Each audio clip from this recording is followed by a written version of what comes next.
मुंबई शहर की चमकती रात हमेशा की तरह रोशनी में डूबी हुई थी। ऊंची इमारतों के बीच खड़ा पासा हाउस आज भी वैसा ही शाही और भव्य दिखाई देता था। लेकिन उस घर की सबसे ऊपरी मंजिल पर बने एक कमरे में बैठी तान्या की दुनिया पूरी तरह उजड़ चुकी थी। खिड़की के पास खड़ी तान्या दूर आसमान को खाली आंखों से देख रही थी। उसके हाथ में आज भी वही पुरानी चांदी की अंगूठी थी जो बचपन में उसकी और जीवन की मंगनी के समय पहनाई गई थी। वह अंगूठी आज भी चमक रही थी, लेकिन उस रिश्ते की चमक बहुत पहले खो चुकी थी। तान्या ने धीरे से आंखें बंद की तो उसके सामने बचपन का वह दिन घूम गया, जब पूरे परिवार के बीच हंसते हुए उसकी मंगनी जीवन पासा से कर दी गई थी। तब वो छोटी थी और जीवन उससे कुछ साल बड़ा। सब कहते थे कि एक दिन तान्या पासा खानदान की बहू बनेगी, लेकिन तान्या को कभी इन बातों की परवाह ही नहीं रही। वह अपनी खूबसूरती अमीरी पर बहुत घमंड करती थी। कॉलेज में हर लड़का उसके पीछे घूमता था और यही बात उसके अंदर एक अजीब सा अहंकार भर चुकी थी। दूसरी तरफ जीवन बिल्कुल अलग था। कम उम्र में ही उसने अपने पिता का कारोबार संभाल लिया था। उसके पास प्यार के लिए समय ही नहीं था।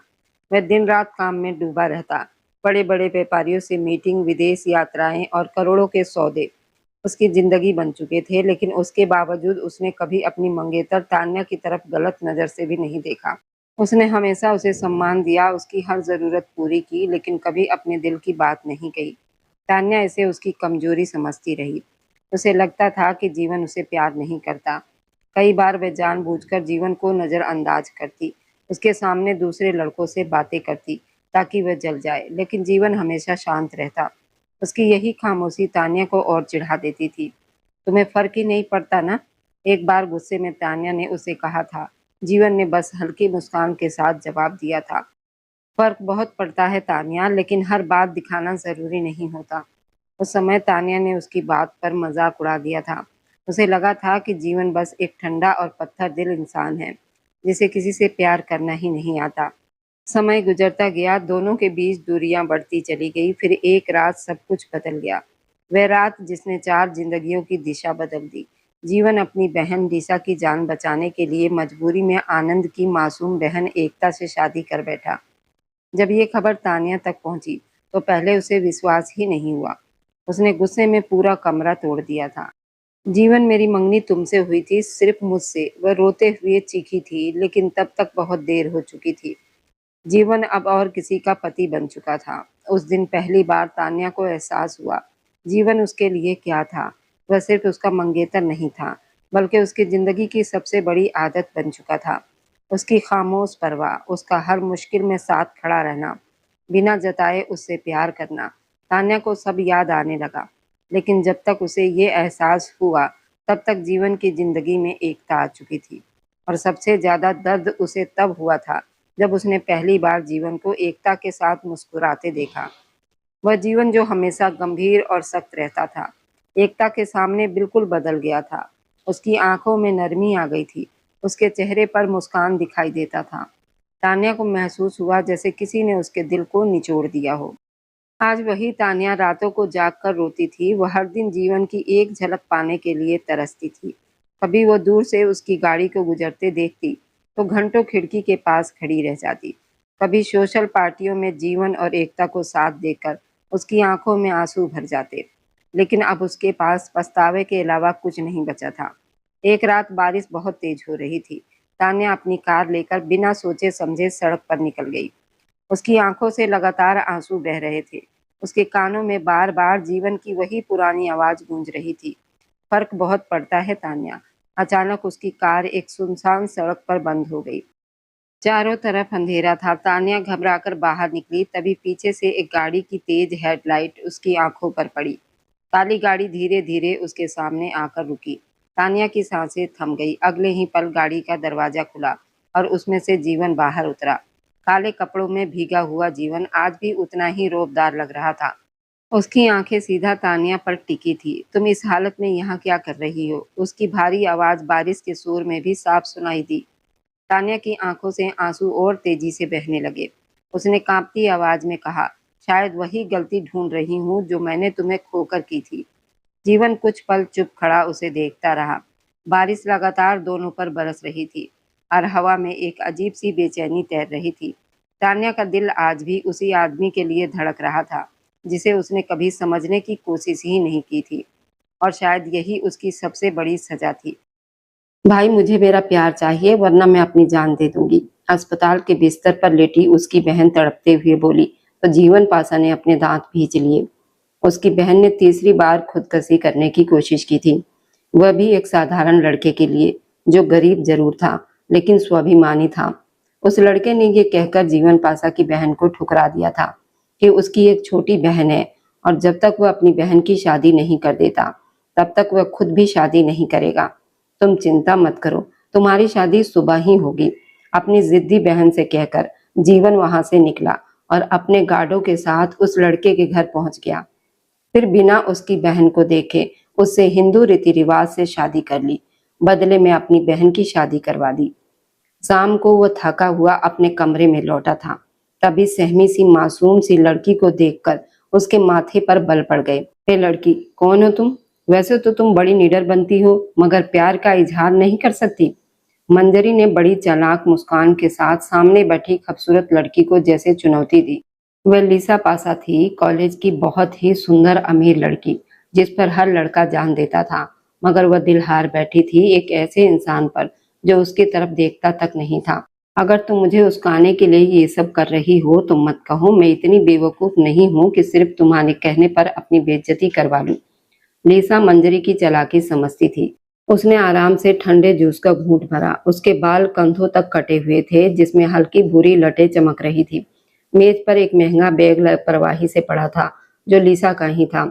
अर्चना बस उसे देखती रह गई, मगर वे जानती थी लीसा को कब और कैसे अपनी बातों में फंसाना है। उसने अपना तरीका बदलते हुए अगला बार क्या, मैं भला तुम्हें क्यों उस्काऊंगी, मैं तो चाहती हूँ तुम उसे बता दो कि तुम उससे प्यार करती हो ताकि वह किसी और के बारे में ना सोचे। अर्चना की आवाज में इस बार हमदर्दी थी, मतलब लिसा इस बार सच में चौंक गई थी। अचानक उसे बेचैनी महसूस होने लगी।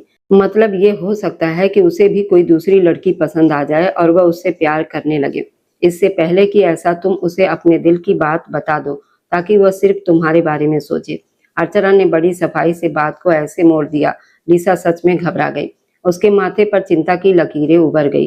क्या सच में वो किसी और के बारे में सोच सकता है? उसे विश्वास नहीं हो रहा था।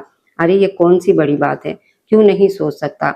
बल्कि तुम जितनी देर करोगी उतना ही मौका बढ़ जाएगा। अर्चना ने झुककर धीरे से कहा। लिसा का गला सूख गया, उसके चेहरे का रंग बदल गया।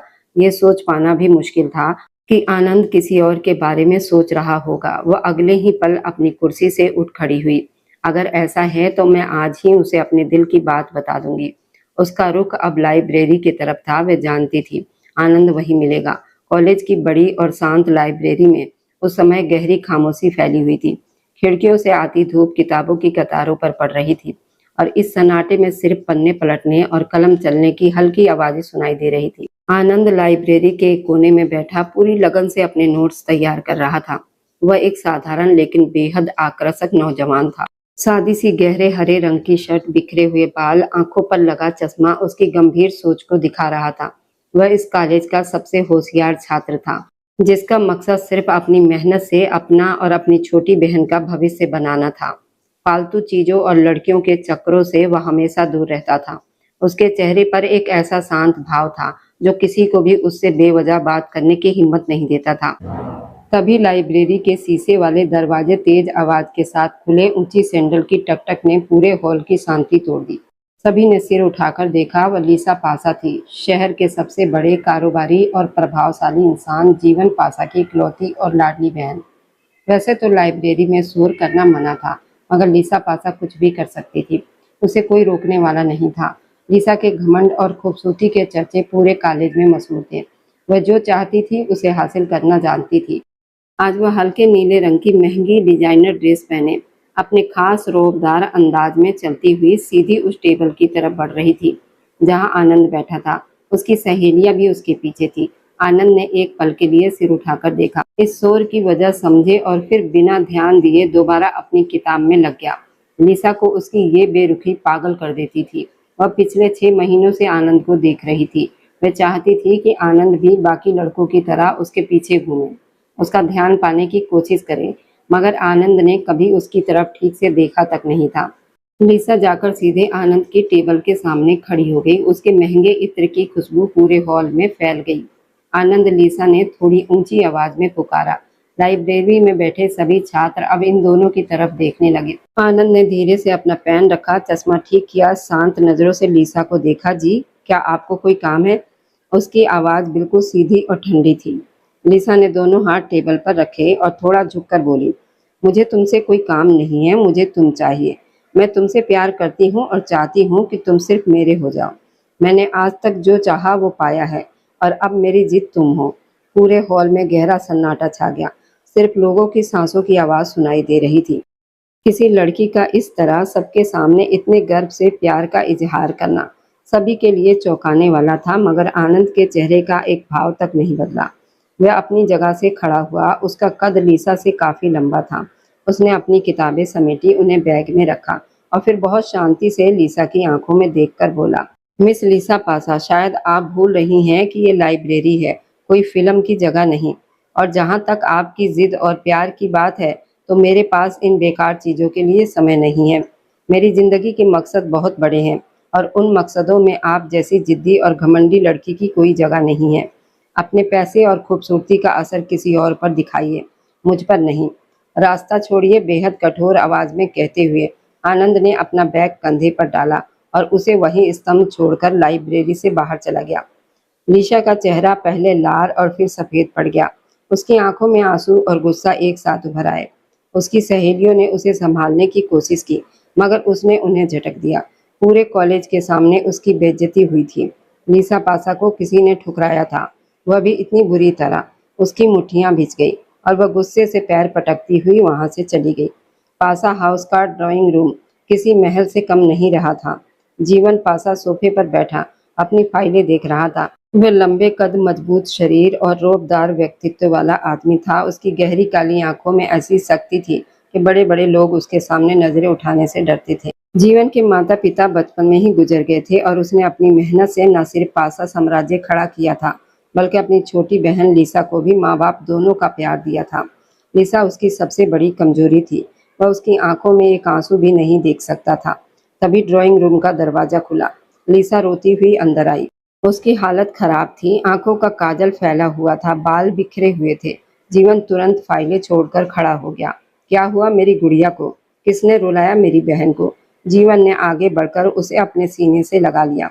लिसा हिचकियां लेते हुए बोली, भैया, उसने मेरी बेइज्जती की है। उसने सबके सामने मुझे अपमानित किया है। मैं मर जाऊंगी, मैं उसके बिना नहीं रह सकती। जीवन का शरीर गुस्से से तन गया। उसकी आंखों में आग उतर आई। कौन है वह जिसने जीवन पासा की बहन को रुलाने की हिम्मत की? नाम बताओ उसका, मैं उसे बर्बाद कर दूंगा। जीवन की तेज आवाज से पूरे घर के नौकर डर गए। तभी वहां जमुना ताई भी आ गई, जो कई पीढ़ियों से पासा परिवार के यहाँ काम करती चली आ रही थी। उन्होंने बचपन से जीवन और लिशा को अपनी आंखों के सामने बड़ा होते देखा था। भैया, उसका नाम आनंद है, वो मेरे कॉलेज में पढ़ता है, मैं उससे प्यार करती हूँ, लेकिन उसने मुझे घमंडी और बिगड़ी हुई लड़की कहा। उसने मुझे ठुकरा दिया। लिसा ने रोते हुए पूरी बात अपने अंदाज में बढ़ा चढ़ाकर बता दी। जीवन ने गहरी सांस ली, खुद को संभालने की कोशिश की। एक मामूली सा लड़का जिसकी कोई हैसियत नहीं, उसकी इतनी हिम्मत कि वो मेरी बहन को ठुकरा दे। जीवन ने लिसा का चेहरा अपने हाथों में ले लिया। प्यार से बोला, तुम रोना बंद करो, वह लड़का कल तुम्हारे कदमों में होगा। ये जीवन पासा का वादा है। लिसा भाई के सीने से लगकर शांत हो गई थी। उसका भाई हमेशा अपना वादा पूरा करता था, लेकिन इस बार ये इतना आसान नहीं था। अगले 2 दिनों में जीवन ने आनंद के बारे में सारी जानकारी निकलवा ली। उसे पता चला कि आनंद सच में बहुत शरीफ, मेहनती और स्वाभिमानी लड़का है और उसे डराना या खरीदना आसान नहीं होगा। जीवन ने अपने कुछ आदमियों को भेजकर आनंद को धमकाने की कोशिश भी की, लेकिन आनंद ने उल्टा उन्हें पुलिस बुलाने की धमकी देकर वहां से भगा दिया। ये बात लिसा तक पहुंच गई। आनंद किसी भी हालत में मानने को तैयार ही नहीं है। जिद्दी लिसा के लिए ये बात सहन करना मुश्किल हो गया। उसने वही रास्ता चुना जो वह अक्सर अपनी बात मनवाने के लिए अपनाती थी, लेकिन इस बार मामला बहुत गंभीर हो गया। अस्पताल का वीआईपी कमरा दवाइयों की तेज गंध से भरा हुआ था। जीवन पासा कमरे के दरवाजे के पास खड़ा था और उसका चेहरा गुस्से, परेशानी और बेबसी से भरा हुआ था। बिस्तर पर लिसा लेटी हुई थी, जिसकी कलाई पर सफेद पट्टी बंधी हुई थी। उसने नींद की गोलियां खाने के बाद अपनी कलाई की नस काटने की भी कोशिश की थी। ये उसकी खुदकुशी की तीसरी कोशिश थी और इस बार वह सच में मौत के मुंह से वापस आई थी। डॉक्टर अभी-अभी कमरे से बाहर निकला था।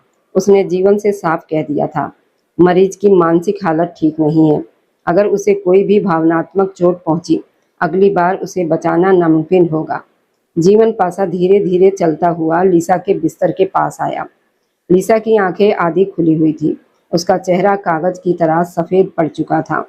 लिसा, ये क्या पागलपन है? तुम जानती हो तुम मेरे लिए क्या हो, फिर भी तुमने खुद को मारने की कोशिश की। जीवन की भारी आवाज में दर्द छिपा हुआ था। लिसा ने कमजोर नजरों से अपने भाई को देखा और मुश्किल से अपना हाथ बढ़ाकर जीवन का हाथ पकड़ लिया। उसकी आंखों से आंसू बह रहे थे। भैया, मुझे मेरा प्यार चाहिए, वरना मैं अपनी जान दे दूंगी। उसकी आवाज कमजोर जरूर थी, लेकिन उसकी जिद बहुत मजबूत थी। ये सुनते ही जीवन पासा के दांत भिज गए।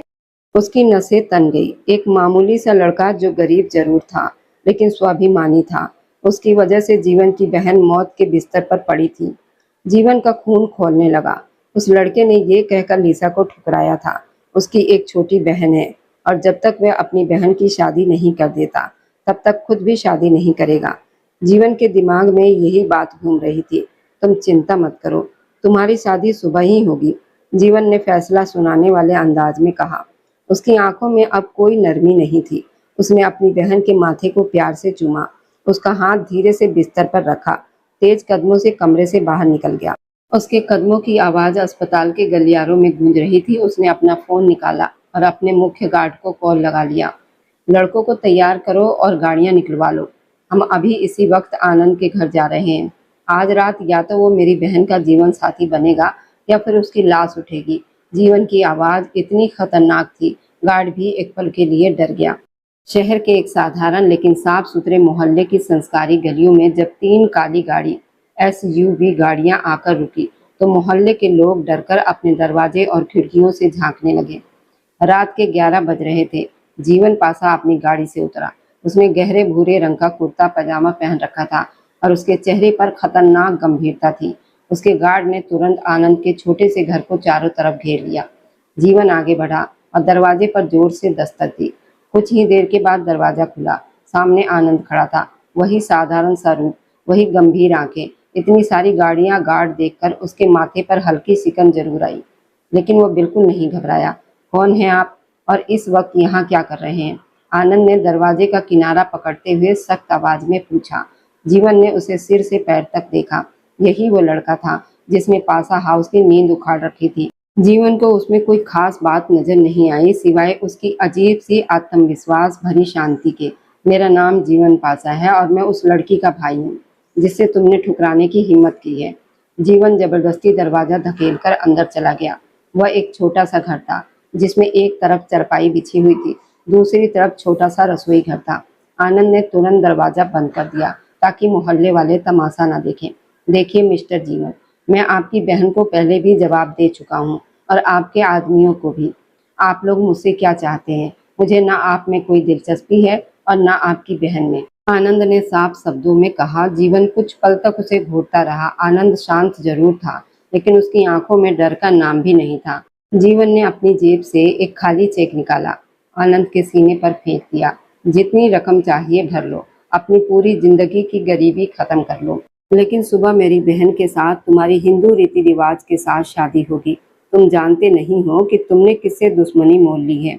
मेरी बहन इस वक्त अस्पताल में है और अगर उसे कुछ हुआ तो मैं इस पूरे मोहल्ले समेत तुम्हें मिटा दूंगा।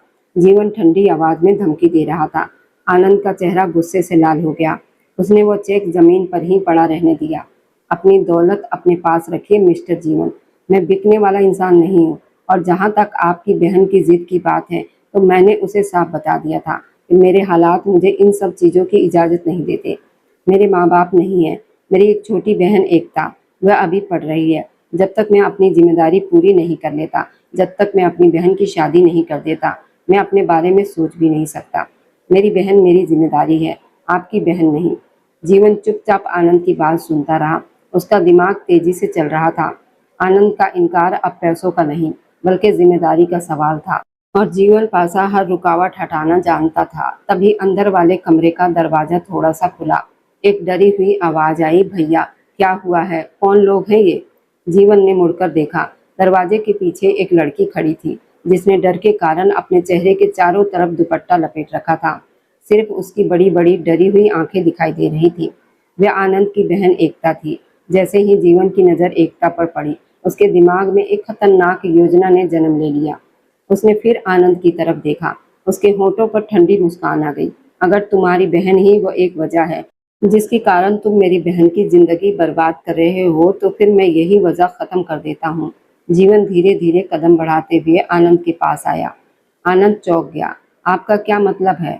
तुम मेरी बहन लीसा से शादी करोगे, बदले में मैं तुम्हारी बहन से शादी करूंगा। सौदा बराबर रहेगा। ना तुम्हारी बहन की जिम्मेदारी बचेगी और ना मेरी बहन की जान जाएगी। जीवन ने आनंद की आंखों में देखते हुए सख्त आवाज में कहा। आनंद के ऊपर जैसे बिजली गिर गई। क्या बकवास कर रहे हैं आप? मैं अपनी मासूम बहन की जिंदगी आप जैसे निर्दयी इंसान के हवाले कर दूं? कभी नहीं। जीवन ने आगे बढ़कर आनंद की शर्ट पकड़ ली। तमीज से बात करो लड़के, ये कोई विनती नहीं है, ये जीवन पासा का फैसला है। अगर तुमने अभी हाँ नहीं कहा तो मैं तुम्हारी बहन को जबरदस्ती यहाँ से उठाकर ले जाऊंगा। फिर तुम सारी जिंदगी अदालत के चक्कर लगाते रहना। फैसला तुम्हारे हाथ में है। अगर अपनी बहन की इज्जत बचाना चाहते हो तो चुपचाप इस रिश्ते के लिए हाँ कर दो। आनंद बेबसी से जीवन को देखने लगा। उसके पास अब कोई रास्ता नहीं बचा था। एक तरफ उसकी बहन की इज्जत थी और दूसरी तरफ उसकी अपनी जिंदगी। शहर की काली रात और गहरी खामोशी के बीच ऐसा तूफान खड़ा था जिसने आनंद की दुनिया हिला दी थी। जीवन पासा के हाथ अभी भी आनंद की शर्ट पर थे और उसकी आंखों में पागलपन साफ दिखाई दे रहा था। आनंद की सांस सीने में अटक गई थी। उसने अविश्वास से जीवन को देखा और फिर नजर घुमाकर दरवाजे के पीछे खड़ी अपनी बहन एकता को देखा। एकता जो उसकी जान थी, जिसके लिए उसने अपनी पूरी जीवन मेहनत में गुजार दी थी। वही एकता जो तितली की तरह घर में हंसती खेलती रहती थी, आज एक निर्दय आदमी की नजरों का शिकार बन चुकी थी। तुम होश में तो हो जीवन पासा? आनंद ने पूरी ताकत से जीवन का हाथ हटाया और 2 कदम पीछे जाकर बोला। तुम्हारी बहन एक जिद्दी और बिगड़ी हुई लड़की है, जिसने अपनी जिद पूरी ना होने पर खुदकुशी जैसा नाटक किया, और तुम उसकी इस गलत हरकत की सजा मेरी मासूम बहन को देना चाहते हो। मैं मर जाऊंगा, लेकिन अपनी एकता का हाथ तुम जैसे पत्थर दिल इंसान के हाथ में नहीं दूंगा। जीवन ने ठंडी और व्यंग भरी हंसी हंस दी, जो उस छोटे से घर की दीवारों से टकराकर गूंज गई। मरने का इतना ही शौक है तो वह भी पूरा कर दूंगा, लेकिन जरा सोचो आनंद, तुम्हारे मरने के बाद इस लड़की का क्या होगा? जीवन ने उंगली से दरवाजे के पीछे खड़ी एकता की तरफ इशारा किया। तुम्हें क्या लगता है तुम मुझे मना करोगे और मैं चुपचाप यहाँ से चला जाऊंगा? तुम मेरी ताकत का अंदाजा भी नहीं लगा सकते। मैं चाहूँ तो अभी इसी वक्त इस लड़की को ठुकरा कर ले जाऊं। तुम पुलिस के दरवाजे पर भटकते रह जाओ, कोई तुम्हारी शिकायत तक नहीं सुनेगा। आनंद के माथे पर पसीने की बूंदें चमकने लगी। वह जानता था जीवन जो कह रहा है वह सच है। ये ऐसे लोग थे जो कानून को अपनी जेब में रखते थे। उसकी नजरें फिर एकता पर गई, जो डर के कारण रो रही थी। उसे पूरी बात समझ नहीं आ रही थी, बस इतना समझ आ रहा था कि उसके भाई पर बहुत बड़ी मुसीबत आ गई है। देखिए मिस्टर जीवन, आनंद की आवाज अब पहले से धीमी और टूटी हुई हो चुकी थी, मेरी बहन का इस सबसे कोई लेना देना नहीं। मैं मानता हूँ कि मैंने लीसा को गुस्से में बहुत कुछ कह दिया था। मैं उससे माफी मांग लूंगा, लेकिन मेरी बहन को इस मामले से दूर रखिए। वह बहुत छोटी और मासूम है। वह आपकी दुनिया में एक पल भी नहीं जी पाएगी। मैंने फैसला सुना दिया है। जीवन ने अपनी घड़ी की तरफ देखते हुए कठोर आवाज में कहा। मेरे पास समय नहीं। लीसा अस्पताल में है और डॉक्टर कह चुके हैं कि अगर उसे फिर से कोई सदमा लगा तो वह नहीं बचेगी। तुम्हारी बहन मेरी जिम्मेदारी होगी, लीसा तुम्हारी। तुम लीसा को वह सब दोगे जिसकी वह हकदार है। उसे हमेशा खुश रखोगे और बदले में मैं तुम्हारी बहन को उसकी हैसियत के मुताबिक पासा हाउस में रखूंगा। फैसला करो, शादी या फिर? जीवन ने अपने गार्ड की तरफ इशारा किया, जिन्होंने अपनी बंदूकें सीधी कर ली। आनंद की आंखों से एक आंसू टूटकर गिर पड़ा। उसने आसमान की तरफ देखा, जैसा भगवान से शिकायत कर रहा हो कि कैसी परीक्षा है। फिर उसने अपनी नजरें झुका ली और टूटी हुई आवाज में बोला, मुझे मंजूर है, लेकिन याद रखना जीवन पासा, अगर मेरी बहन की आंख से एक भी आंसू गिरा तो मैं तुम्हारी दुनिया जलाकर राख कर दूंगा। ये तो समय बताएगा। जीवन ने जीत भरी मुस्कान के साथ कहा और अपने मुख्य गार्ड को आदेश दिया कि तुरंत अस्पताल से लीसा को यहाँ लाया जाए। इस छोटे से मोहल्ले ने आज तक ऐसी रात नहीं देखी थी। आधे घंटे के अंदर आनंद का छोटा सा घर किसी पुलिस छावनी जैसा लगने लगा, जहां काले कपड़ों में खड़े गार्ड हर तरफ पहरा दे रहे थे। दरवाजे पर एक एम्बुलेंस आकर रुकी, जिसमें लिसा को व्हीलचेयर पर बैठाकर लाया गया। उसका चेहरा पीला पड़ चुका था, कलाई पर पट्टियां बंधी थी, लेकिन जैसे ही उसकी नजर आनंद पर पड़ी, उसके होठों पर कमजोर मगर जीत से भरी मुस्कान आ गई। उसने अपनी जिद पूरी कर ली थी। पंडित जी, जिन्हें जीवन के गार्डों के बीच यहाँ लाया गया था, डर के कारण कांप रहे थे। उन्हें समझ नहीं आ रहा था ये कैसी शादी है, जहाँ न ढोल था न सहनाई, बल्कि बंदूकों के साए में 7 फेरे करवाए जा रहे थे। सबसे पहले आनंद लिसा की शादी हुई। पंडित जी ने जब लिसा से पूछा तो उसने तुरंत खुशी से हाँ कह दिया। जब आनंद की बारी आई तो वह कई पल तक चुप खड़ा रहा। उसकी नजरें जमीन पर जमी हुई थी। जीवन ने अपना हाथ बंदूक पर रखा। आनंद ने गहरी सांस ली और टूटे हुए दिल के साथ अपनी सहमति दे दी। अब बारी थी एकता और जीवन की। एकता को जब आनंद ने अंदर जाकर सारी बात बताई तो वो बेहोश होते होते बची और लगातार रोए जा रही थी। इसे जीवन की शक्ल देखकर ही डर लग रहा था। वह एक सीधी सादी मासूम सी लड़की थी, जिसने अपनी जिंदगी में कभी ऊंची आवाज में बात तक नहीं की थी, और आज उसे एक ऐसे आदमी के साथ बांध दिया गया था जिसकी आंखों में हमेशा गुस्सा भरा रहता था। आनंद अपनी बहन का हाथ पकड़कर आंगन में ले आया। एकता ने एक पुराना सा हल्के पीले रंग का दुपट्टा ओढ़ रखा था, जिसमें उसका आधा सा चेहरा छिपा हुआ था। वह इतनी ज्यादा कांप रही थी, आनंद को उसे सहारा देकर कुर्सी पर बैठाना पड़ा। पंडित जी ने जब एकता से पूछा तो उसके गले से आवाज ही नहीं निकल रही थी, वो बस रोए जा रही थी। बोलो एकता, आनंद ने भारी आवाज में कहा। अपने भाई के लिए बोलो मेरी जान, एकता ने रोते हुए कांपती आवाज में बहुत मुश्किल से कहा। मुझे ये शादी मंजूर है। जीवन ने बिना कोई भाव दिखाए सपाट आवाज में शादी के लिए हाँ कर दी। उसने एकता की तरफ नजर उठाकर भी नहीं देखा। उसके लिए ये लड़की सिर्फ एक सौदा थी, एक ऐसा समझौता उसने अपनी बहन की जान बचाने के लिए किया था। शादी के कागजों पर दस्तक होते ही जीवन अपनी जगह से उठा। लिसा, आज से तुम्हारी जिम्मेदारी है, इसे कुछ नहीं होना चाहिए। जीवन ने आनंद को चेतावनी दी, फिर मुड़कर एकता का हाथ सख्ती से पकड़ा और उसे खींचते हुए दरवाजे की तरफ ले जाने लगा। भाई, एकता ने चीख कर आनंद की तरफ हाथ बढ़ाया। आनंद तड़प कर आगे बढ़ा, लेकिन जीवन के गार्ड्स ने उसे रोक दिया। जीवन ने एकता को रोते हुए गाड़ी की पिछली सीट पर बैठाया और खुद भी अंदर बैठ गया। गाड़ियां धूल उड़ाती हुई वहां से निकल आई और आनंद अपने छोटे से घर में लिसा के साथ अकेले रह गया। पासा हाउस की आलीशान इमारत रात के अंधेरे में भी किसी महल जैसी लग रही थी। जीवन की गाड़ी पोर्च में आकर रुकी। उसने गाड़ी का दरवाजा खोला और एकता को बाहर आने का इशारा किया। एकता, जो पूरे रास्ते रोती रही थी, डरते डरते बाहर निकली। उसने दुपट्टे को अपने चारों तरफ इतनी कसकर लपेट रखा था जैसे वही उसका आखिरी सहारा हो। जीवन लंबे कदमों से घर के अंदर चला गया। उसके नौकर उसे देखकर तुरंत सीधे खड़े हो गए। घर की पुरानी नौकरानी जमुना ताई दौड़ती हुई आई। जमुना ताई, इसे ऊपर गेस्ट रूम के पास वाले कमरे में छोड़ दीजिए और मुझे कोई परेशान न करे, मैं अपने स्टडी रूम में जा रहा हूँ। जीवन ने एकता की तरफ देखे बिना कहा और खुद तेज कदमों से आगे बढ़ गया। वह पिछले 2 दिनों से सोया नहीं था। बहन की जान लेने की कोशिश, अस्पताल के चक्कर और फिर ये जबरदस्ती की शादी उसका दिमाग खराब कर रही थी। जमुना ताई हैरानी से उस सहमी हुई लड़की को देख रही थी, जो किसी गांव की भोली भाली लड़की जैसी लग रही थी। आओ बेटी, तुम कौन हो और जीवन बाबू तुम्हें इतनी रात को यहाँ क्यों लेकर आए हैं? जमुना ताई ने प्यार से पूछा। एकता ने कुछ नहीं कहा। उसकी आंखों से सिर्फ आंसू बहने लगे। जमुना ताई उसे प्यार से अपने साथ ऊपर ले गई और एक बहुत बड़े और सुंदर कमरे में छोड़ आई। रात के करीब 3 बजे थे। जीवन अपने स्टडी रूम में बैठा लगातार सिगरेट पी रहा था। जब उसकी आंखें भारी होने लगी, वह उठकर अपने कमरे की तरफ चला गया। उसका कमरा घर के सबसे बड़े और शानदार कमरों में से एक था। वह थका हुआ कमरे में दाखिल हुआ। उसने दरवाजा बंद किया, अंधेरे में ही अपना कोट उतारा और टाई ढीली की। उसका इरादा सीधे बिस्तर पर गिरने का था, लेकिन तभी उसकी नजर कमरे के कोने पर पड़ी। सोफे के पीछे फर्श पर कोई सिकुड़कर बैठा हुआ था। जीवन तुरंत सतर्क हुआ और अंधेरे में अपनी बंदूक ढूंढने लगा, लेकिन फिर उसने झुंझलाकर कमरे की तेज लाइट जला दी। रोशनी होते ही उसने देखा कि एक लड़की घुटनों में सिर दिए बैठी थी। रोशनी पड़ते ही उसने डर कर सिर उठाया। उसकी बड़ी बड़ी भूरी आंखें रोने की वजह से लाल हो चुकी थी। चेहरा आंसुओं से भीगा हुआ था और वह डर से कांप रही थी। जीवन के माथे पर गहरी लकीरें पड़ गई। वह एक पल के लिए सब कुछ भूल गया था। उसका थका हुआ दिमाग इस लड़की को पहचान नहीं पा रहा था।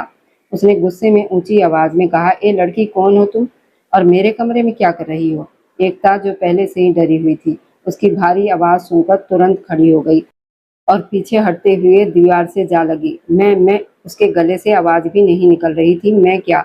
जीवन गुस्से में उसकी तरफ बढ़ा। कौन हो तुम? चोर हो क्या? जमुना ताई को किसने कहा था तुम्हें यहाँ छोड़ने के लिए? एकता ने रोते हुए अपने दुपट्टे का किनारा कसकर पकड़ लिया और हिचकिचाते हुए बोली, मैं चोर नहीं हूँ। आपने अभी मुझसे शादी की है। जीवन के कदम वहीं रुक गए। उसके दिमाग में सब कुछ एकदम घूम गया। अस्पताल, आनंद का घर, जबरदस्ती की शादी, सब कुछ उसे याद आ गया। उसने अपना माथा पकड़ लिया। ओह! वो बड़बड़ाया, उसने ही तो जमुना ताई से कहा था इसे दूसरे कमरे में छोड़ दे। शायद जमुना ताई ने समझा कि ये जीवन की पत्नी है, इसलिए उसे सीधे उसके कमरे में भेज दिया। जीवन ने गुस्से भरी नजर उस कांपती हुई लड़की पर डाली और झुंझलाकर बाथरूम का दरवाजा जोर से बंद करके अंदर चला गया। एकता वहीं दीवार से लगी फूट फूट कर रोने लगी। फिर वह धीरे से सोफे पर जाकर बैठ गई। जीवन काफी देर तक बाहर नहीं आया तो वह वहीं सिकुड़कर सो गई। रात धीरे धीरे गुजरती रही और जीवन के दिल की बेचैनी बढ़ती रही। अगली सुबह पासा हाउस में एक अजीब सी खामोशी थी। सूरज की रोशनी जीवन के बड़े कमरे में फैल रही थी। एकता पूरी रात सोफे पर सिकुड़कर सोती रही। उसे डर था वह गुस्से वाला आदमी बाहर आ जाएगा, उसे डांटेगा। लेकिन जीवन बाथरूम से निकलकर सीधे बिस्तर पर गिर गया और सुबह तक गहरी नींद में सोता रहा। सुबह 8 बजे जीवन की आंख खुली।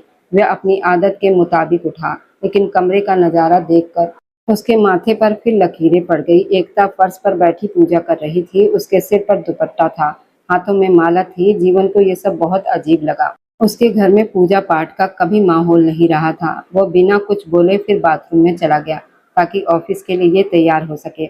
एकता ने पूजा खत्म की और वह खड़ी हुई। उसने कमरे को गौर से देखा। कमरा बहुत बिखरा हुआ था। जीवन के जूते एक तरफ पड़े थे और कोट दूसरी तरफ। एकता, जिसे घर के सारे काम करने की आदत थी, तुरंत कमरा ठीक करने लगी। उसने जूते अलमारी में रखे, कोट हैंगर पर टांग दिए। ड्रेसिंग टेबल पर बहुत सारी बोतलें रखी थी। एक बहुत सुंदर शीशे में सुनहरे रंग का इत्र रखा था। एकता ने उसे उठाया। उसने कभी इतना महंगा इत्र नहीं देखा था।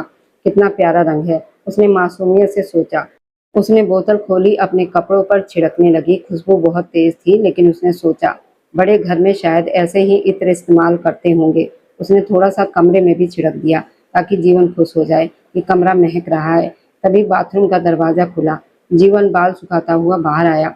बाहर आते ही तेज विदेशी परफ्यूम की खुशबू उसके नाक में गई और उसे जोर की खांसी आ गई। उसने हैरानी से इधर उधर देखा। एकता हाथ में बोतल पकड़े मासूमियत से उसे देख रही थी। ये क्या फैला रखा है कमरे में? जीवन ने खांसते हुए गुस्से में पूछा। एकता डरकर पीछे हट गई। मैंने तो इत्र लगाया है, कमरा साफ किया था। जीवन की नजर उसके हाथ में पकड़ी बोतल पर गई। वह उसकी सबसे महंगी और पसंदीदा परफ्यूम थी, जिसकी आधी बोतल एकता ने कमरे और खुद पर उड़ेल दी थी। ये इत्र है, तुम्हें लग रहा है मेरी सबसे महंगी परफ्यूम थी, जिसे तुमने पानी की तरह बहा दिया। जीवन गुस्से में उसकी तरफ बढ़ा। एकता इतनी डर गई कि वह ड्रेसिंग टेबल के पीछे छिपने लगी। वह किसी छोटी बच्ची जैसा ही लग रही थी, जो किसी डरावने आदमी से बचने की कोशिश कर रही हो। जीवन ने जब ऐसे छिपते देखा तो उसका गुस्सा थोड़ी झुंझलाहट में बदल गया। बाहर निकलो वहां से, मैं कोई राक्षस नहीं हूँ जो ऐसे डर रही हो, वह ऊंची आवाज में बोला। एकता ने कांपते हाथों से दुपट्टा चेहरे पर किया और रोती हुई आवाज में बोली, आप बहुत बुरे हो, मुझे मेरे भाई के पास जाना है, आप मुझे खा जाओगे। उसकी ये मासूम बात सुनकर जीवन के अंदर का पत्थर दिल आदमी एक पल के लिए रुक गया। उसने एकता की बड़ी बड़ी डरी हुई आंखों में देखा। वह सच में इतनी मासूम और साफ दिल लग रही थी। जीवन को खुद पर गुस्सा आने लगा, लेकिन जीवन अपनी कमजोरी दिखाने वालों में से नहीं था। उसने अपना चेहरा सख्त किया, अलमारी से कपड़े निकाले और गुस्से में बोला, खबरदार, जो आगे से मेरी किसी भी चीज को हाथ लगाया, और ये रोना बंद करो। मुझे रोती हुई लड़कियां बिल्कुल भी पसंद नहीं है। ये कहकर वो कपड़े बदलने अंदर चला गया, लेकिन इस बार उसके दिल की धड़कन तेजी से बढ़ चुकी थी और जीवन को अंदाजा नहीं था कि ये मासूम लड़की बहुत जल्द उसके पत्थर जैसे दिल को बदलने वाली है। दूसरी तरफ आनंद के छोटे से घर में अलग ही हालत थी। लिसा, जो हमेशा आलीशान कमरों और एसी की आदत थी, रात भर गर्मी और मच्छरों से परेशान रही। सुबह जब उसकी आंख खुली तो उसका सारा घमंड और जिद जैसे पसीने में बह चुका था। कमरे में एक पुराना पंखा चल रहा था, जो हवा कम और आवाज ज्यादा दे रहा था। लिसा गुस्से में उठी। बाहर आंगन में आई। आनंद रसोई में खड़ा चाय बना रहा था। वह हमेशा की तरह शांत था और उसके चेहरे पर वही गंभीरता थी। आनंद, निशा ने तेज आवाज में पुकारा। ये कैसी जगह है? यहाँ ना कोई नौकर है ना एसी। मैं पूरी रात सो नहीं पाई। जल्दी से मेरा नाश्ता ला। मुझे ब्लैक कॉफी चाहिए। आनंद ने चूल्हा बंद किया, 2 कपों में चाय डाली और प्लेट में अंडा पराठा रखकर चारपाई पर रख दिया। फिर वो लिसा की तरफ मुड़ा। मिस लिसा, ये पासा हाउस नहीं है, यह आनंद का घर है। यहाँ ब्लैक कॉफी नहीं, दूध वाली चाय बनती है और यहाँ हर काम खुद करना पड़ता है। मैं कॉलेज जा रहा हूँ, नाश्ता रखा है, खा लीजिए। दोपहर का खाना आपको खुद बनाना पड़ेगा। क्या? निशा की आंखें फैल गई। मैं खाना बनाऊंगी? मैंने आज तक रसोई का दरवाजा तक नहीं खोला, तो अब खोल लीजिए। आनंद ने अपना बैग कंधे पर डाला। आपकी जिद थी मुझसे शादी करने की, अब मेरे हालात के साथ रहना भी सीखना पड़ेगा। ये कहकर आनंद घर से बाहर चला गया। निशा गुस्से में पैर पटकती रह गई। उसे लग रहा था कि अपनी ही जिद में उसने खुद को बहुत बड़ी मुसीबत में डाल लिया है। वह चारपाई पर बैठकर चाय को घूरने लगी। उसे बहुत भूख लगी थी। आखिरकार उसने पराठे का एक टुकड़ा तोड़ा। साधारण सा अंडा पराठा उसे इतना स्वादिष्ट लगा कि उसने पूरी प्लेट साफ कर दी। उसे महसूस हो रहा था कि शांत लड़के में एक अलग ही बात है जो उसे गुस्सा दिलाने के बावजूद उसकी तरफ खींच रही थी। दोपहर में जब लिसा रसोई में आटा गूंदने लगी तो पूरा किचन और उसके कपड़े आटे से भर गए। वे वहीं फर्श पर बैठकर रोने लगी। तभी दरवाजा खुला। आनंद अंदर आया।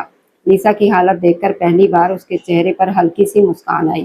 उसने अपना बैग रखा, रसोई में आया, लिसा के हाथ से बर्तन लेकर खुद आटा गूंदने लगा।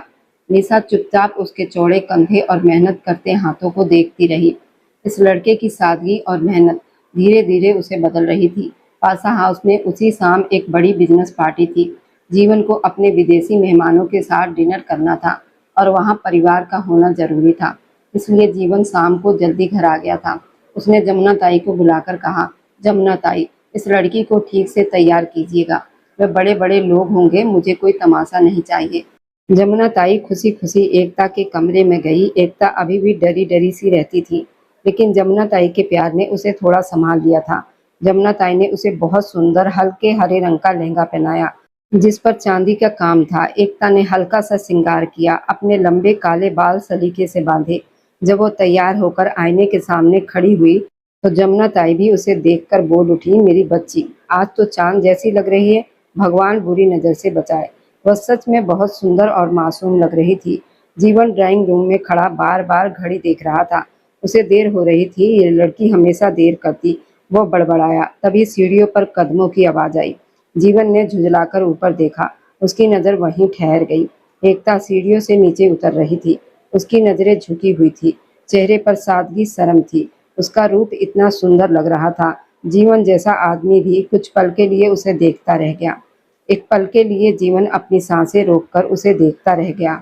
वह इस सीधी सादी लड़की को पहली बार इस नजर से देख रहा था।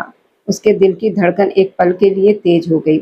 चलो, देर हो रही है। जीवन ने मुश्किल से अपनी नजरें हटाई और गला साफ करते हुए कहा, लेकिन उसकी भारी आवाज उसके अंदर की बेचैनी बता रही थी। पार्टी में सबकी नजरें जीवन और उसके साथ आई। उस नई और बेहद खूबसूरत लड़की पर टिकी हुई थी। एकता इतने सारे लोग और तेज रोशनी को देखकर घबरा रही थी। उसने डरते डरते जीवन के कोट की बाह पकड़ ली। जीवन ने हैरानी से अपने बाजू पर रखी उसकी छोटी सी कांपती उंगलियों को देखा। उसके अंदर एक अजीब सा सुरक्षा का एहसास जाग उठा। उसने बिना कुछ कहे अपना हाथ थोड़ा मोड़कर एकता को अपने और करीब कर लिया ताकि उसे सुरक्षित महसूस हो। तभी घमंडी सी एक बिजनेस वूमेन जो जीवन को पसंद करती थी उसके पास आई और एकता को ऊपर से नीचे तक देखकर ताने भरी आवाज में बोली, जीवन, ये गांव की लड़की कौन है? आपकी कोई दूर की रिश्तेदार है क्या, जिसे आप दया करके यहाँ ले आए हैं? जीवन की आंखों में गुस्से की चमक दौड़ गई। उसने एकता के कंधे पर अपना मजबूत हाथ रखा और बहुत सख्त और रौबदार आवाज में बोला, अपनी जुबान संभाल कर बात करो ममता। ये मेरी कोई दूर की रिश्तेदार नहीं, बल्कि मेरी पत्नी है, मिसेस जीवन पासा, और मुझे अपनी पत्नी के बारे में एक भी गलत बात सुनना पसंद नहीं। उम्मीद है तुम समझ गई होगी। एकता ने हैरानी से सिर उठाकर जीवन को देखा। वही आदमी जो घर में हर बात पर उसे डांटता था, आज सबके सामने उसे इतनी इज्जत और सुरक्षा दे रहा था। उसी पल एकता के दिल से जीवन का सारा डर जैसे खत्म हो गया और उसकी जगह एक मीठा सा नया सा एहसास जन्म लेने लगा। समय के साथ दोनों घरों की हालत तेजी से बदल रही थी। एक दिन लिसा कॉलेज के बाहर आनंद का इंतजार कर रही थी। तभी उसकी पुरानी अमीर सहेली वहां आ गई। लिसा का साधारण सा रूप देखकर वह सब हंसने लगी। ये क्या हालत बना लिया है तुमने लिसा? एक लड़की ने मजाक उड़ाते हुए कहा। उस गरीब और रूखे लड़के से शादी करके तुमने अपनी जिंदगी खराब कर ली। देखो अपना हाल। वह तुम्हें बड़ी गाड़ियां और महंगे कपड़े तो छोड़ो, अच्छा खाना तक नहीं दे सकता। लिसा का चेहरा गुस्से से लाल हो गया। उससे पहले कि वह कुछ कहती, आनंद वहां आ गया। उसने ये सारी बातें सुन ली थी। उसके चेहरे पर तकलीफ साफ दिखाई दी, लेकिन वह चुपचाप बाइक स्टार्ट करने लगा। तभी लिसा ने उसका हाथ पकड़ लिया और अपनी सहेलियों के तरफ मुड़कर खड़ी हो गई। उसकी आंखों में आज एक नया आत्मविश्वास था। तुम लोगों को मेरी जिंदगी खराब लगती है ना, लेकिन ये सच है कि मुझे अब समझ आया कि असली सुकून क्या होता है। हाँ आनंद मुझे महंगे कपड़े और ब्रांड की चीजें नहीं दे सकता, लेकिन वो मुझे इज्जत देता है। वो मुझ पर चिल्लाता नहीं, बल्कि मेरी गालियों को प्यार समझता है। वह एक सच्चा और अच्छा इंसान है। सुन लो, मुझे इस बात पर गर्व है। मैं आनंद की पत्नी हूँ। आनंद हैरानी और खुशी से लिसा को देख रहा था। वही बिगड़ी हुई लिसा, जिसे वह हमेशा घमंडी समझता था, आज सबके सामने उसका साथ दे रही थी। उसके दिल में लिसा के लिए जमी सारी नाराजगी धीरे धीरे खत्म होने लगी। दूसरी तरफ जीवन के कुछ पुराने दुश्मन, जो उसे व्यापार में हार चुके थे, बदला लेने का मौका ढूंढ रहे थे। एक शाम जब एकता जमुना ताई के साथ पास के मंदिर में पूजा करके वापस लौट रही थी, तभी कुछ गुंडों ने सुनसान सड़क पर उनकी गाड़ी रोक ली। गाड़ी रुकते ही वह एकता को जबरदस्ती बाहर खींचने लगे। छोड़ो मुझे जमुना ताई, बताइए मुझे। एकता डर से चीखने लगी। तभी एक काली लैंड क्रूज तूफान की तरह वहां आकर रुकी। जमुना ताई ने पहले ही जीवन को फोन कर दिया था। जीवन अपनी जान की परवाह किए बिना उन गुंडों पर टूट पड़ा। उसकी आंखों में आग भरी हुई थी। उसने अकेले ही उन सबको इतनी बेरहमी से मारा कि वह अपनी जान बचाकर भागने लगे। इस मारपीट में एक लोहे की रोड जीवन के माथे पर लगी। उसके माथे से खून बहने लगा। वह तुरंत एकता के पास आया, जो जमीन पर बैठी रो रही थी। एकता तुम ठीक हो? किसी ने तुम्हें हाथ तो नहीं लगाया? उसने घबराकर पूछा। एकता ने जब जीवन के माथे से बहता खून देखा तब वह अपना सारा डर भूल गई। वह तुरंत उठी और अपने दुपट्टे का किनारा पकड़कर उसके माथे पर दबाने लगी। आपका खून निकल रहा है, आपने ये क्या कर लिया? एकता रोते हुए बोली। उसकी आंखों में जीवन के लिए जो सच्चा दर्द और चिंता थी, उसने जीवन के दिल को छू लिया। जीवन ने धीरे से एकता के कांपते हाथ पर अपना हाथ रखा। हल्की मुस्कान के साथ बोला, पगली रोती क्यों हो? मुझे कुछ नहीं हुआ। जब तक जीवन पासा जिंदा है, तुम्हारी तरफ उठने वाली हर नजर तोड़ दूंगा। कोई तुम्हें छू भी नहीं सकता।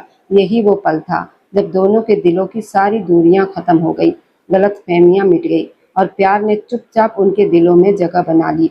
3 महीने के बाद कहानी पूरी तरह बदल चुकी थी। आनंद के घर के छोटे से आंगन में जब चारपाई की जगह 2 सुंदर कुर्सियां रखी थी।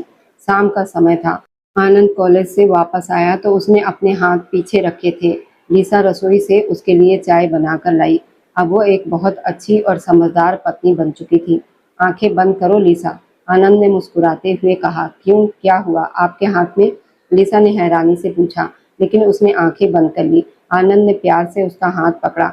उसमें लाल रंग की सुंदर कांच की चूड़ियां और चमेली के फूलों का गजरा रख दिया। अब आंखें खोलो। लिसा ने आंखें खोली और अपनी कलाइयों में सजी चूड़ियां देखकर उसकी आंखों में खुशी के आंसू भर आए। ये सब मेरे लिए? उसने भावुक होकर पूछा। तुम्हारी पुरानी जिंदगी जितना महंगा तो नहीं है, लेकिन अपनी पहली बचत से सिर्फ तुम्हारे लिए लेकर आया हूँ। शायद बड़े ब्रांड जैसा ना हो। आनंद ने प्यार से उसके माथे को चूमते हुए कहा। इनके सामने दुनिया के सारे ब्रांड भी छोटे हैं। लिसा ने रोते हुए आनंद को गले लगा लिया। ऐसा लग रहा था जैसे दुनिया की सारी दौलत और सारा सुकून आज उसके कदमों में आ गया हो। दूसरी तरफ जीवन पासा के आलीशान घर का माहौल भी पूरी तरह बदल चुका था। जीवन पासा, जिसके नाम बड़े बड़े बिजनेसमैन वाले लोग डरते थे, आजकल अपनी भोली और मासूम पत्नी की छोटी छोटी जिदों के सामने बिल्कुल हार मान जाता था। जीवन, मुझे गोलगप्पे खाने हैं, और वो अभी बाजार में खड़े होकर ठेले से। एकता ने कमरे के दरवाजे पर खड़े होकर पूरे हक से कहा। जीवन उस समय लैपटॉप पर एक बहुत जरूरी मीटिंग कर रहा था। उसने बेबसी से अपना माथा पकड़ लिया। एकता, मेरी बात समझो, मैं बड़ा बिजनेसमैन हूँ। शहर के लोग और मीडिया मुझे जानते हैं। मैं सड़क किनारे खड़े होकर गोलगप्पे कैसे खा सकता हूँ? कल अखबारों में तस्वीरें छप जाएंगी। एकता ने तुरंत मुंह फुला लिया। मुझे कुछ नहीं पता। अगर आप मुझे नहीं लेकर गए तो मैं जमुना ताई के साथ चली जाऊंगी। फिर आप अकेले अपनी मीटिंग करते रहना पूरी जिंदगी। अब वो जीवन से बिल्कुल नहीं डरती थी। उसे अच्छी तरह समझ आ गया था कि ये सख्त इंसान सिर्फ बाहर वालों के लिए है। घर में तो वो पूरी तरह उसका दीवाना बन चुका था। जीवन आखिरकार मुस्कुरा दिया। अच्छा बाबा, मान गया, चलते हैं। मीटिंग रद्द करता हूँ। दुनिया जाए भाड़ में। मेरी पत्नी के गोलगप्पे ज्यादा जरूरी हैं। थोड़ी देर के बाद दोनों बाजार में एक ठेले के सामने खड़े गोलगप्पे खा रहे थे। एकता बच्चों की तरह खुश होकर हंस रही थी। उसकी आंखें चमक रही थी। जीवन उसे देखता रहा। उसे बार बार वही रात याद आ रही थी जब उसने गुस्से और मजबूरी में रिश्ता बनाया था। उसने तो बदले और मजबूरी का सौदा किया था, अपनी बहन लिसा की जान बचाने के लिए। एकता को इस रिश्ते में बांध दिया था, लेकिन किस्मत ने ऐसा मोड़ लिया कि वही रिश्ता उनकी जिंदगी का सबसे सुंदर तोहफा बन गया था। एकता ने उसके पत्थर जैसे दिल को प्यार से भर दिया था। दूसरी तरफ आनंद और लिसा की जिंदगी भी अब खुशियों से भर चुकी थी। लिसा अब पहले जैसी जिद्दी और घमंडी लड़की नहीं रही थी। वह आनंद के छोटे से घर को अपने प्यार और अपनापन से घर बना चुकी थी। आनंद कॉलेज से लौटता तो लिसा उसके लिए अपने हाथों से चाय बनाती, उसका इंतजार करती और उसकी छोटी छोटी जरूरतों का ख्याल रखती। आनंद को अब महसूस होने लगा था, असली खुशी पैसों और शान शौकत में नहीं, बल्कि सच्चे रिश्तों में होती है। उस रात चारों लोग जीवन पासा के बड़े घर की छत पर साथ बैठे थे। ठंडी हवा चल रही थी। जमुना ताई दूर खड़ी सबको मुस्कुराकर देख रही थी। उसकी आंखों में खुशी के आंसू थे। उसने जीवन और लिसा को बचपन में पाला था और आज उन्हें खुश देखकर उसका दिल भर आया था। एकता हंसते हुए लिसा को गोलगप्पे खिलाने की जिद कर रही थी। आनंद उन दोनों की बातों पर मुस्कुरा रहा था। जीवन ने एकता की तरफ देखा, जो चांदनी में और भी खूबसूरत लग रही थी। उसने धीरे से उसका हाथ पकड़ लिया। एकता ने हैरानी से उसकी तरफ देखा तो जीवन मुस्कुरा दिया। तुम जानती हो एकता, अगर उस रात तुम मेरी जिंदगी में नहीं आती तो शायद मैं कभी खुश रहना सीख ही नहीं पाता। एकता शर्माकर मुस्कुरा दी। उसने अपना सिर जीवन के कंधे पर रख दिया। उस पल ऐसा लग रहा था जैसे हर दर्द, हर मजबूरी, हर गलतफहमी हमेशा के लिए खत्म हो चुकी हो। वह रिश्ता जो मजबूरी और डर दबाव में शुरू हुआ था, आज प्यार और भरोसे अपनापन में बदल चुका था। प्यार ने घमंड, गुस्से और जिद सबको हरा दिया था और अब इन चारों की जिंदगी में सिर्फ खुशी और सुकून और अपनेपन का राज था। यही इस कहानी का सबसे खूबसूरत और दिल को छू लेने वाला अंत था। अगर आज की कहानी ने आपके दिल के किसी कोनों को छू लिया हो, तो आगे आने वाली रोमांच से भरी दिलचस्प कहानी के सफर में मेरे साथ बने रहने के लिए मेरे चैनल को लाइक, सब्सक्राइब करते जाएं। और अब जाते जाते बस दिल से एक छोटी सी गुजारिश है, आप जहां कहीं से भी मेरी वीडियो देख रहे हैं, कमेंट में अपने शहर और राज्य का नाम जरूर लिखिए। आपके कमेंट मेरे लिए किसी अनमोल तोहफे से कम नहीं होते। और जो लोग अपना कीमती समय देकर मेरी कहानियों को देखते और लाइक शेयर करते हैं, उन सबका मैं दिल से धन्यवाद करती हूँ। अगर आज की कहानी ने आपके दिल को छुआ हो तो वीडियो को लाइक करें और अपने दोस्तों तक जरूर पहुंचाएं। और हमारे इस छोटे से परिवार का हिस्सा बनने के लिए चैनल को सब्सक्राइब करना ना भूलें, क्योंकि आपका हर सब्सक्राइब मेरे लिए आपका प्यार और भरोसा है। फिर मिलेंगे एक नई भावनाओं से भरी कहानी के साथ। तब तक खुश रहिए, स्वस्थ रहिए, मुस्कुराते रहिए।